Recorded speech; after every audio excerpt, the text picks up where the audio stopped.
An 11-year-old girl who collected aluminum cans for a living found a briefcase packed with $40,000 in an alley behind a restaurant in Cincinnati.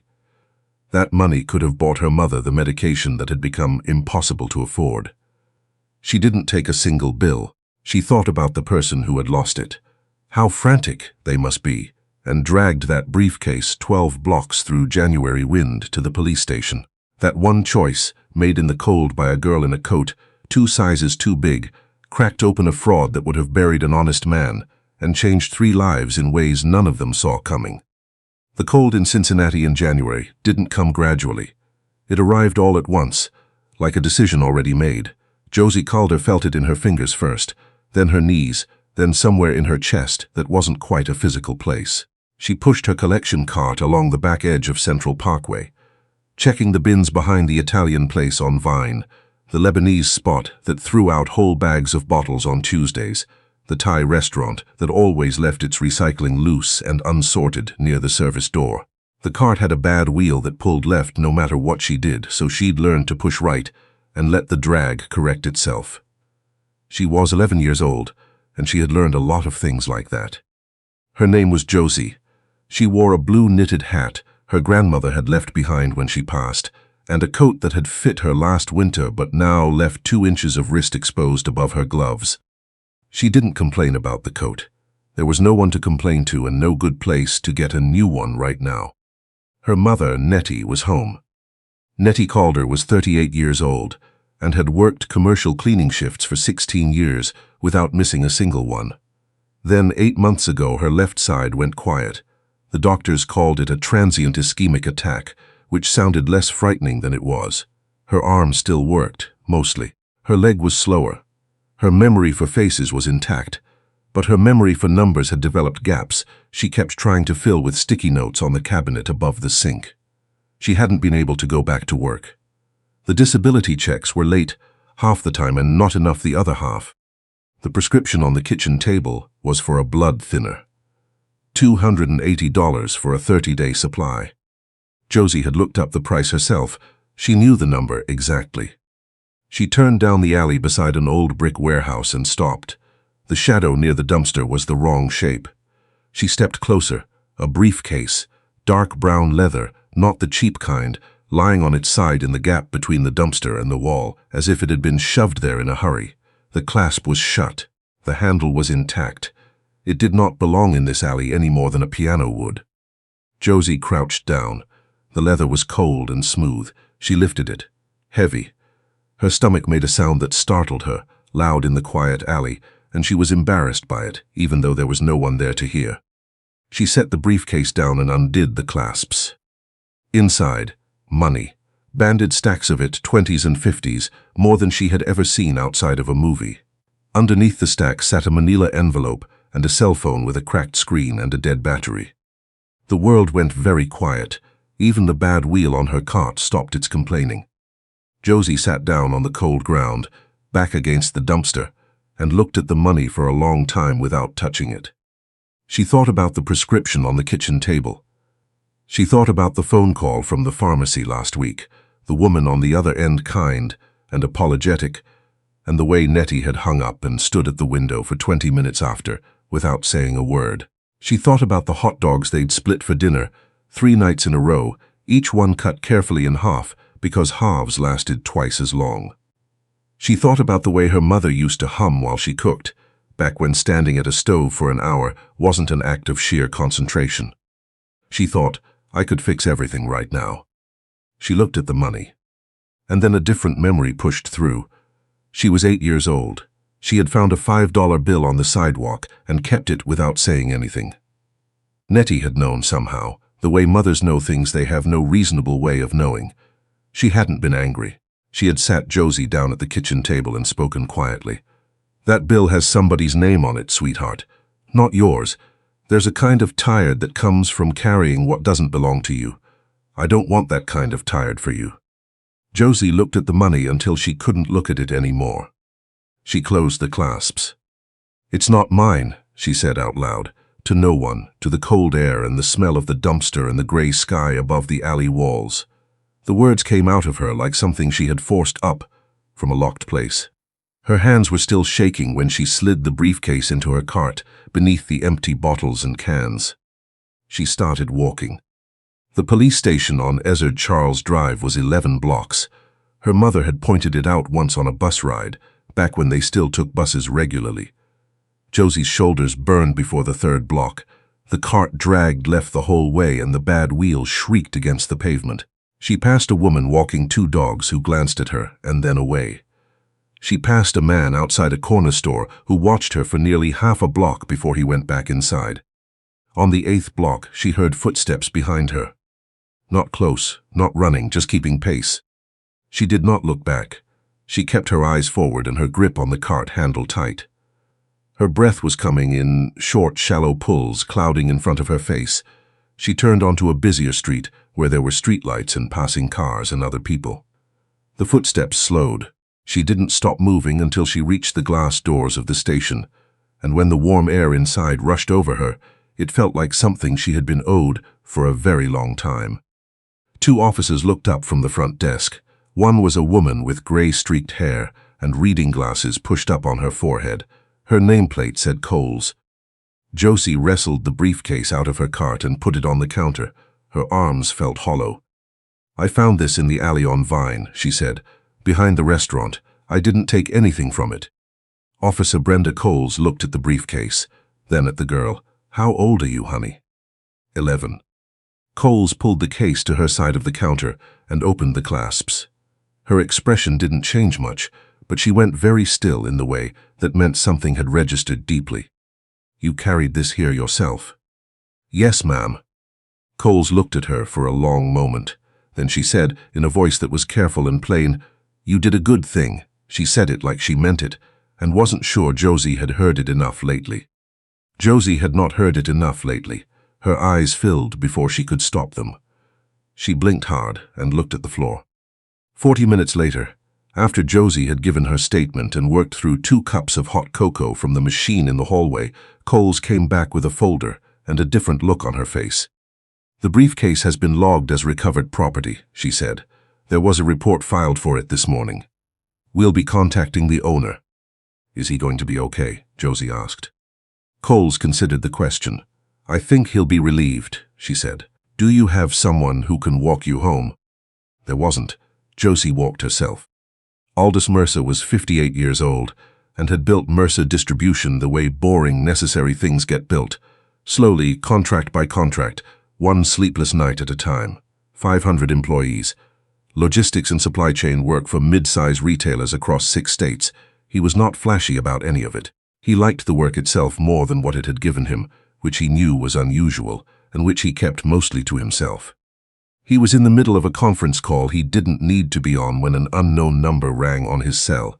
He almost let it go. He didn't. Officer Coles explained about the briefcase, about the money, still intact, every band unbroken, about the girl who had brought it in. Aldous sat down without planning to. "She's 11, he said. "Yes, sir." "How far did she carry it?" 11 blocks, January cold, with a cart. He ended the conference call without explanation. He told his assistant Gil to cancel the afternoon. He got his coat. The address led to Avondale, to a narrow walk-up above a closed pawnshop with peeling paint on the front door. He knocked.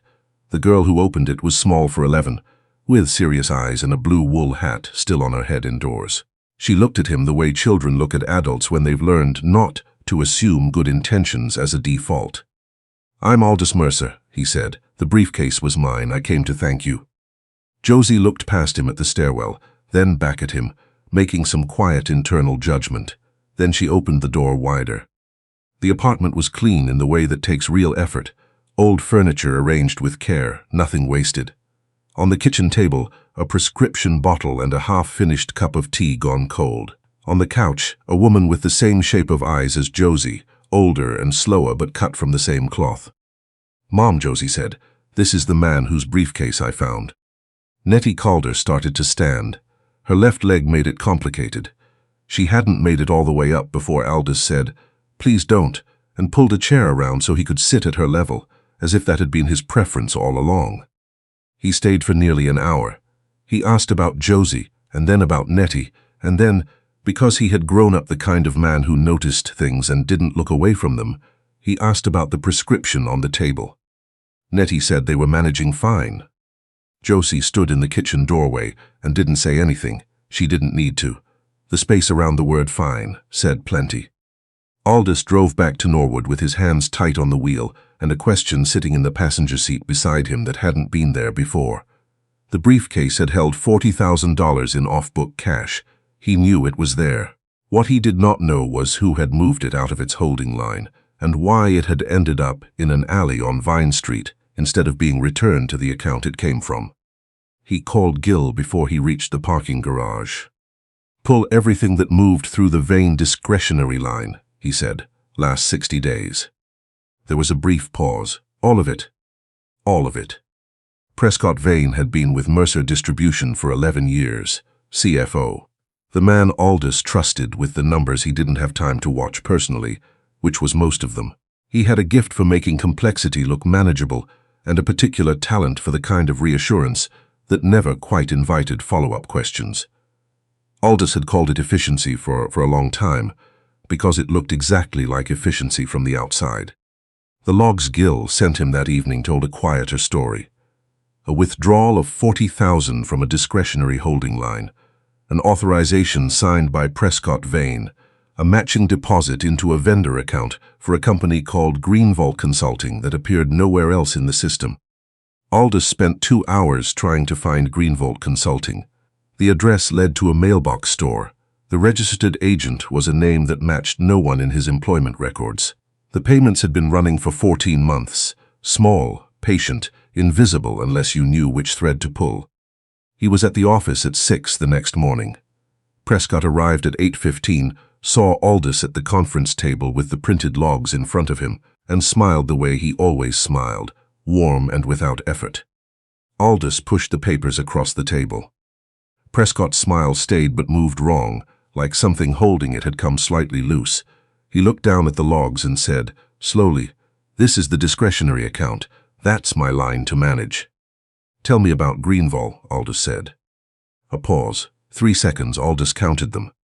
"Contract consultants," Prescott said. "Short engagement. Site review work." "The 40,000 in cash," Aldous said. "Was that for the site review?" Another pause, this one longer. "You're tired, Aldous." Prescott's voice went gentle. "You've been under real stress since the police station situation. That kind of thing, a child, a difficult situation, it makes people start seeing patterns where there aren't any. Let me look into this quietly." The money came back. No harm. Aldous picked up his phone. He called Gil. He asked for the number the company's compliance attorney had given him 2 years ago, the federal contact for financial irregularities, the number he had hoped never to need. Prescott watched him dial. "Aldous," he said, "not warm now. Something under the warmth finally showing, something that might have been the real thing for once. 11 years. "I know," Aldous said. He kept dialing. The same afternoon, a man Josie didn't recognize appeared at the building entrance. He had the kind of face that was trying to seem pleasant and missing by a small, consistent margin. When Josie answered the door, her mother was resting. He smiled and said he was from the company that owned the briefcase, just checking in. Josie stood in the doorway and did not open the door further.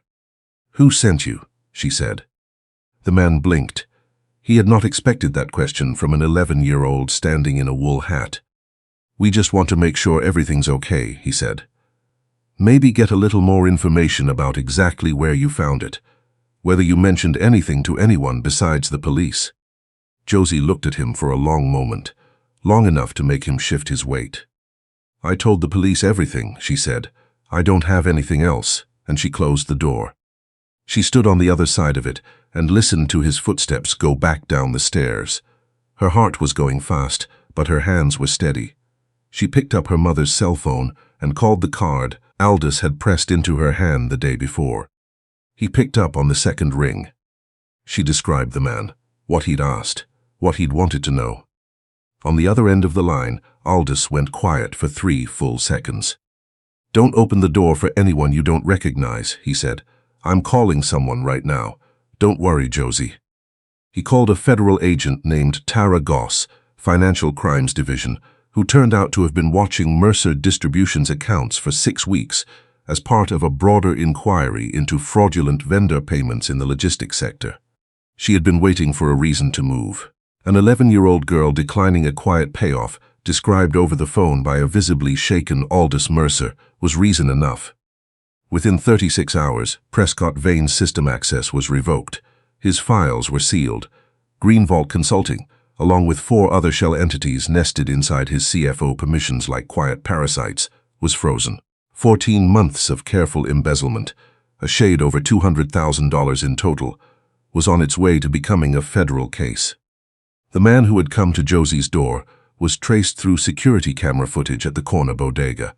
A paralegal, privately retained. He was out of a job within the week. The trial took 4 months.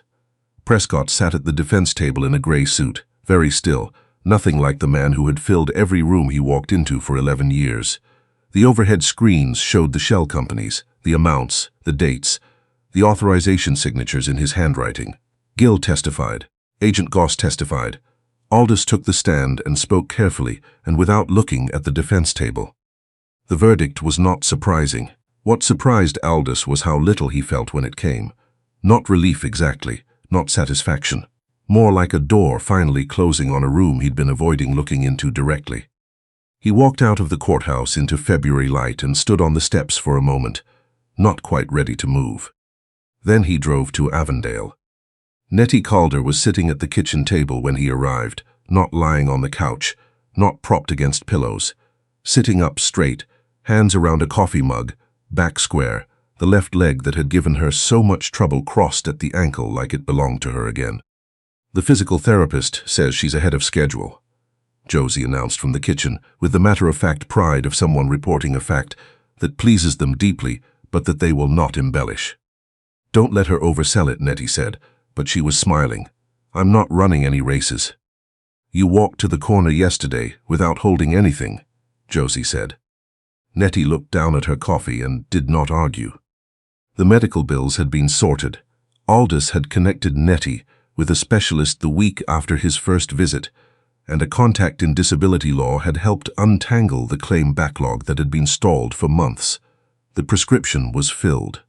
The sticky notes on the cabinet were still there, but fewer of them. And 3 weeks ago, Aldous had offered Nettie a position in the company's vendor records department. Reviewing invoices for inconsistencies, work that could be done from home, on a flexible schedule that bent around physical therapy appointments. It was not charity. It was a real job that needed doing, and Nettie had been the right person for it by any honest measure. She had asked 3 careful questions before she accepted. Aldous had respected every one of them. She had started the following Monday. Josie brought him a glass of water without being asked. He thanked her and sat down. "Prescott was sentenced today," he said. Josie nodded. She had known it was coming. "I wanted you to know," he said, "that the reason it happened, the reason any of it could be unraveled, was because you brought that briefcase in. If you had kept it, or left it, or walked away, there was no other path to this. It would have stayed buried." Josie turned the edge of a napkin over in her hands and was quiet for a moment. "I almost kept it," she said. "I know. I really almost did." She looked up. "It would have been so easy." He nodded. He didn't try to smooth that over or turn it into an easier story. He let it be exactly as hard as it was. Nettie set her mug down softly. "What stopped you?" She wasn't looking at Josie when she asked. She was looking at the table, the way you look when you're trying not to influence the answer. Josie was quiet for a long time. Long enough that the question began to settle into the room like something that might not get answered. Then she said, "I thought about what I'd have to explain to you. Not what I'd tell you, what I'd have to explain." She paused. "I knew I couldn't do it honestly, so I couldn't do it." Nettie looked up. Her eyes were too bright. She pressed her lips together once, steadying herself. "You have never needed me to explain a single thing about you," she said quietly. "Not once in your life." Outside, the February sky was doing something it hadn't done in weeks.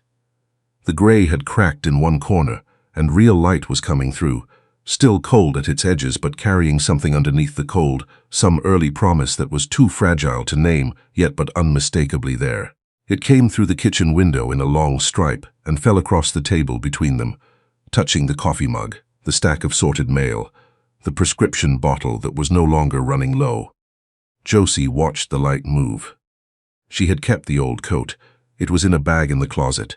When Aldous had gently suggested she no longer needed it, she had shaken her head. He had asked her why. She had said, "For when I forget." He had not understood it then.